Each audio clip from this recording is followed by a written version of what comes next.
শালা কি মারাটা মারছে, দৌড়ায় পালাইছিলাম, তারপরে আমার ধরে নিয়ে মারছে।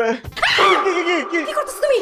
আয়নায় মুখ দেখতেছি। না না, আয়না মুখ দেখতে পারবে না তো তুমি, কারণ এই আয়না আমার বাবা দিছে। তোমার বাবার দেওয়া জিনিসটা ব্যবহার করতে পারবো না। না, উচিত হবে না।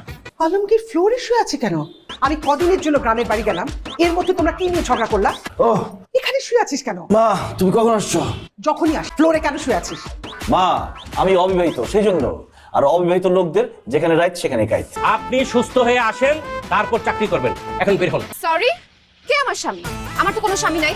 আমি তোমাকে এই ছেলের সাথে এখানে বসে কথা বলতে দিব না, আমার খুব খারাপ লাগতেছে। চলো বাসায় চলো, আসো। আমার ফ্রেন্ডদের সাথে ঘুরবো, আড্ডা দিব, খাবো, আর একটা পার্টিও আছে, ওইটা অ্যাটেন্ড করবো। প্লিজ, আপনি আমাদের ডিস্টার্ব করবেন না, যান এখান থেকে। তুমি তোমার এক্সকে ডিভোর্স করো, তারপর আমি তোমাকে বিয়ে করে সোজা ইটালি নিয়ে যাবো। এখন একটা ফোন কর না, একটু দেখ কি কি হয়েছে বাবা। ডাক্তার সাহেব, আমার ছেলের কি হয়েছে? বেশ কিছুদিন ওনার খাওয়া দাওয়া চলাফেরা সবকিছুতে অনিয়ম হয়েছে। হঠাৎ করে যদি সেই নিয়মটা ভেঙে যায় তাহলে সেই